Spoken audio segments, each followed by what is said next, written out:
Hola a todos, ¿cómo están? Hoy vamos a ver el práctico número 1, ¿sí? Para este práctico tenemos como bibliografía obligatoria el primer texto de este librito que nos va a hablar acerca de el devenir histórico de la psicología jurídica, ¿sí? Y tenemos también el texto del doctor Varela acerca de instituciones cerradas. Este práctico en particular es como una primera aproximación a los diferentes roles que podemos cumplir en los diversos ámbitos de inserción, ¿sí? Para cada uno de estos vamos a tener un práctico específicamente, por lo menos, para charlar cada una de estas cuestiones.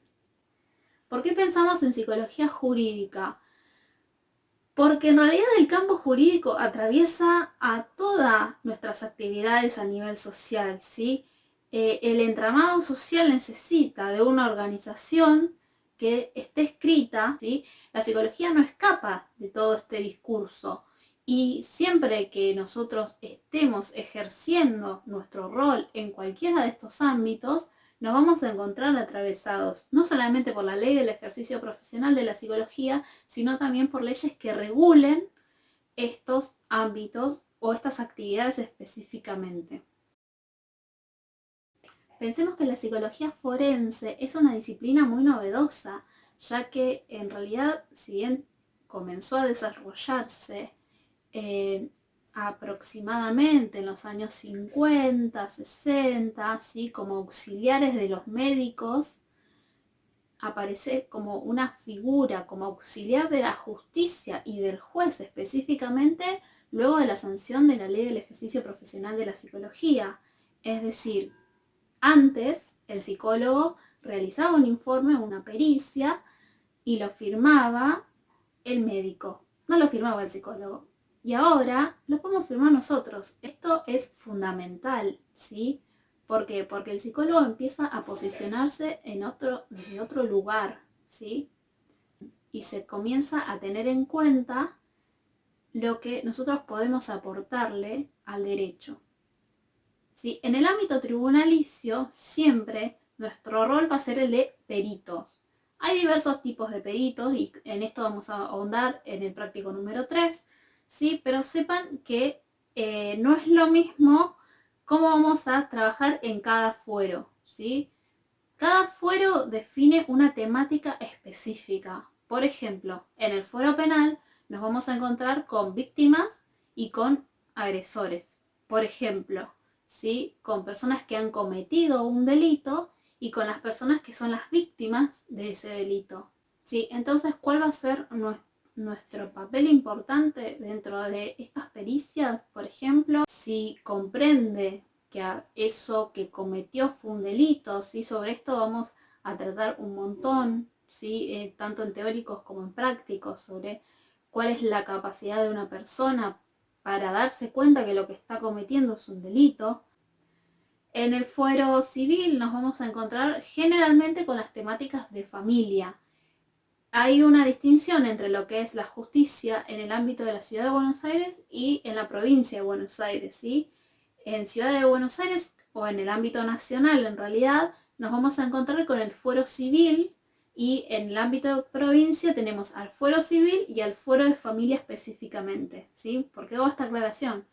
Porque en el ámbito nacional o de Ciudad de Buenos Aires el fuero civil trata los temas de familia también. Es decir, en uno los vamos a tener todos juntos y en provincia de Buenos Aires los tenemos separados, ¿sí?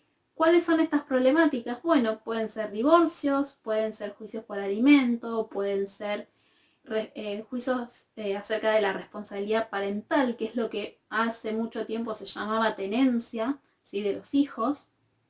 Hoy lo llamamos responsabilidad parental y esto también lo vamos a ver en la clase específica de adopción, bueno, las adopciones.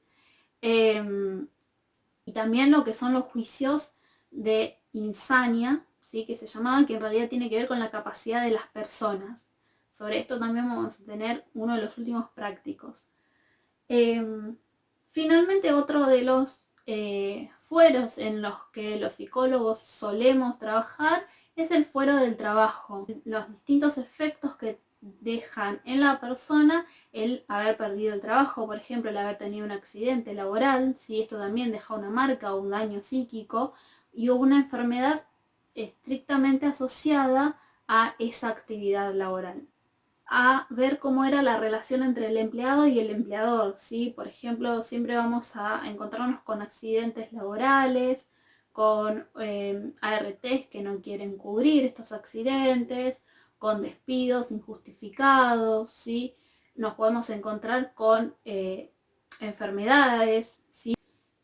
Entonces, en estos fueros, si bien nos vamos a encontrar con distintos tipos de peritos que los vamos a profundizar en el práctico número 3, dentro de este primer ámbito vamos a ver que nuestra comunicación fundamental con el juez va a ser mediante la presentación de diversos informes en los cuales vamos a contestar a los puntos de pericia específicos para cada causa. Tranquilos, esto lo vamos a ir viendo con tiempo. A cada pericia que nosotros realicemos y que le entreguemos al juez, esas pericias, estos informes van a ser no vinculantes. ¿Qué quiere decir esto? El juez no está obligado a tener en cuenta lo que nosotros digamos. ¿Por qué? Porque el informe va a ser una prueba más entre otras. ¿Por qué hablamos siempre de que no es lo mismo la psicología forense que la psicología jurídica? Básicamente porque lo forense se queda como en este primer ámbito, ¿sí? En el ámbito tribunalicio. En cambio, la psicología jurídica tiene que ver con la respuesta, ¿sí? Que damos nosotros como profesionales atravesados por el discurso jurídico, no solamente en el ámbito tribunalicio, sino en un montón de ámbitos más, ¿sí? Por ejemplo, otro ámbito de inserción en la psicología jurídica o del psicólogo jurídico tiene que ver con el ámbito penitenciario. En este ámbito vamos a ver que el psicólogo puede cumplir dos funciones diversas, ¿sí? Es decir, que quien trabaja en uno no trabaja en el otro. Así que podríamos pensar que son en principio dos personas distintas, como para visualizarlo, ¿sí? Un psicólogo puede trabajar en el equipo criminológico y otro psicólogo puede trabajar en la parte asistencial. Este ámbito se rige además por la ley número 24.660, que es la de la ejecución de la pena privativa de la libertad, ¿sí? ¿Qué quiere decir todo esto? Bueno, básicamente que ahí está detallado cómo debería ser el tratamiento para cada persona que ingresa a una cárcel. Es todo desde que la persona ingresa hasta que egresa de esta institución, todo lo que sucede allí adentro es el tratamiento. Es decir, que no hablamos específicamente del tratamiento psicológico, ¿sí? Cuando ingresa, durante los primeros días, los primeros 30 días específicamente, va a haber un periodo que se llama de observación. Ese periodo de observación lo lleva a cabo el equipo criminológico y se hace básicamente un diagnóstico, ¿sí? No solamente a nivel psicológico o psiquiátrico, sino que qué hace esa persona, si tiene que terminar la escuela, si tiene algún oficio, ¿sí? Cómo está de salud en general, si necesita algún tratamiento, si tiene problemas clínicos, digamos, ¿sí? Entonces, toda la información que se recaba en estos primeros 30 días hace que luego se diseñe un programa para tratar específicamente a esta persona, ¿sí? Se supone que es dinámico, que a medida que esta persona viva en el aislamiento, en el encierro, esto va a ir modificándose y a medida que esta persona también vaya modificando su conducta. Mientras que en el rol asistencial, ¿sí? Nos vamos a encontrar con los psicólogos que asisten, valga la redundancia, a aquellas personas que pasan, ¿sí? Terminan los 30 días y comienzan efectivamente el tratamiento, ¿sí? No todas las personas que ingresan a la cárcel están obligados, ¿sí?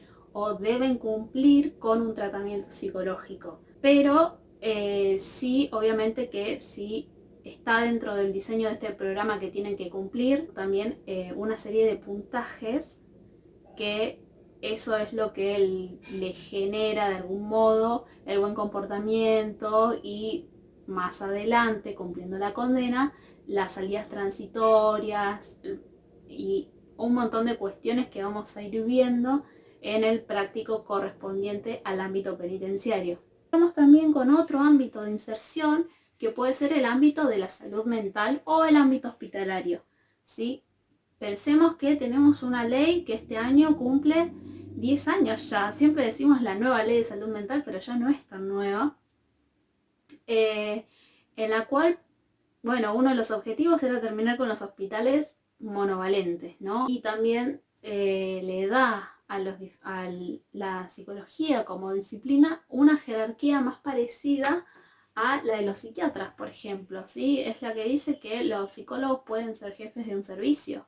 Es decir, que estamos abriendo oportunidades dentro del campo laboral donde también tenemos que tener en cuenta que para internar a una persona necesitamos comunicarle al juez de nuestra decisión y que no es solamente nuestra decisión única, sino que la deberemos compartir con algún otro colega. Entonces ahí nuevamente, ¿sí? Fíjense cómo estamos con el ejercicio de la psicología y con la ley de salud mental, ¿sí? Más la ley de internación y un montón de regulaciones externas que atraviesan nuestro modo de abordar a un paciente, ¿sí? En el hospital. El ámbito de niñez y adolescencia es otro de los ámbitos de inserción, ¿sí? Acá los psicólogos van a poder tener diversos roles.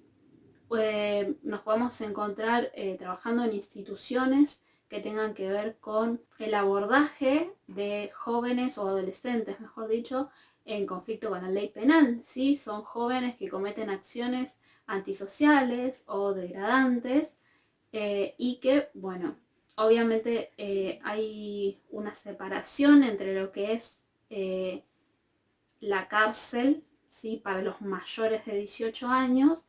Los menores de 18 años no van a la cárcel, sino que llegan a estas instituciones de régimen cerrado, ¿sí? Donde van a poder tener un tratamiento específico.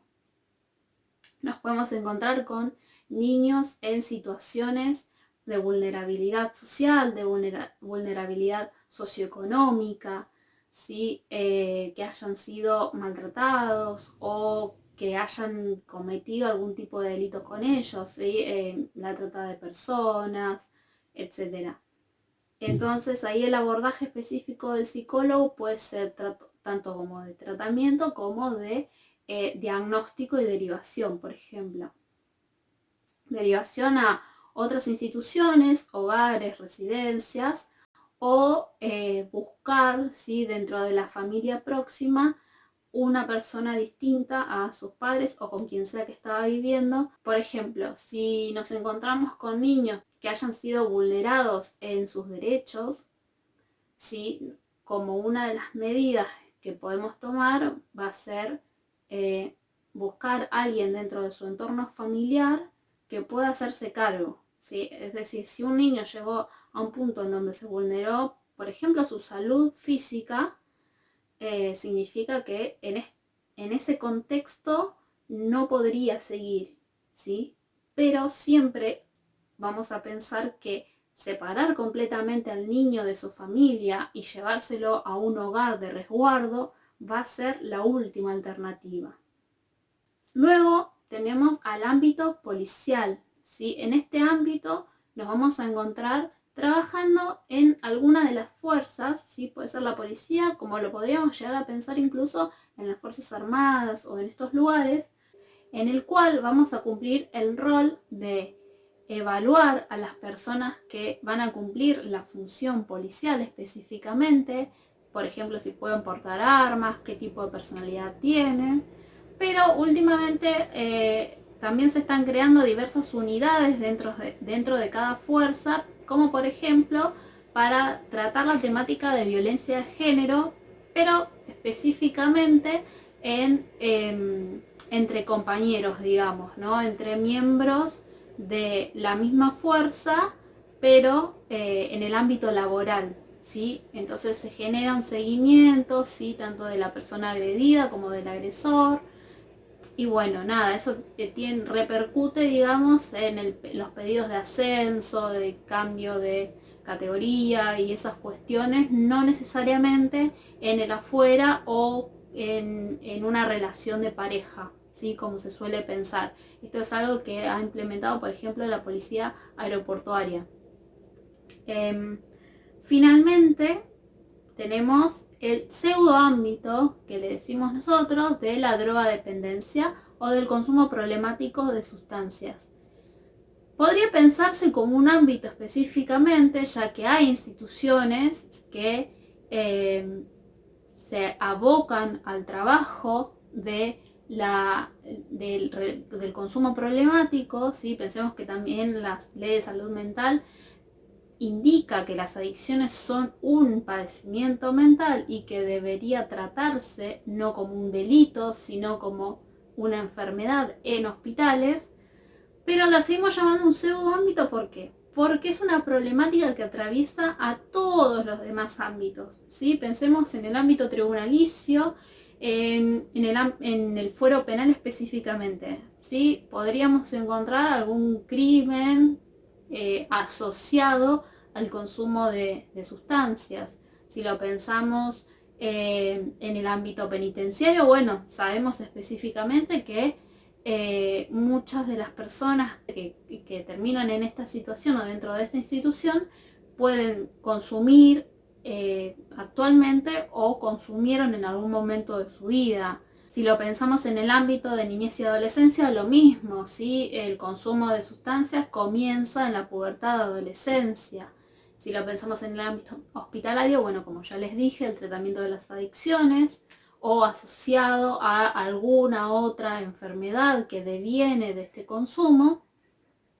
Y dentro del ámbito policial también lo podríamos llegar a encontrar, ya que muchas veces se asocia el consumo de, por ejemplo, la cocaína a largos turnos que deben cumplir. Bueno, por eso más que nada es que lo tratamos como un pseudo ámbito, ¿sí? Si bien hay instituciones específicas de tratamiento, también es una problemática que la podemos apreciar en todos los demás ámbitos.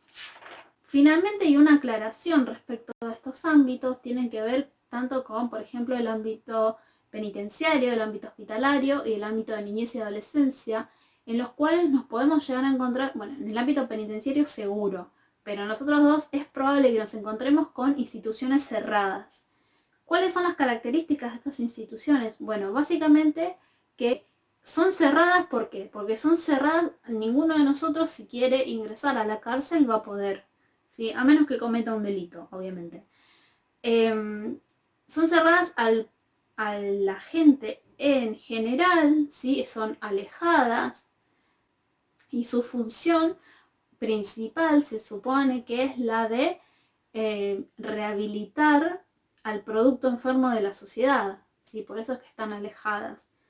¿Y cuál es el modo en el que lo hacen? Bueno, replicando dentro de sí las instituciones de la afuera. Entonces nos podemos encontrar que en una cárcel, por ejemplo, hay una escuela, hay un hospital, hay un lugar en donde pueden ir a hacer deportes o actividad física, hay iglesias, ¿sí? Lo mismo con el Borda. Si alguien conoce el Borda, que es un hospital monovalente, si bien los pacientes pueden salir y más o menos llevar una vida en el afuera, ¿sí? Yendo y viniendo, vamos a ver que ese lugar es inmenso y que dentro de sí no solamente está como un hospital psiquiátrico, sino que dentro de sí existía una cárcel, existe una iglesia, ¿sí? Existe un centro cultural.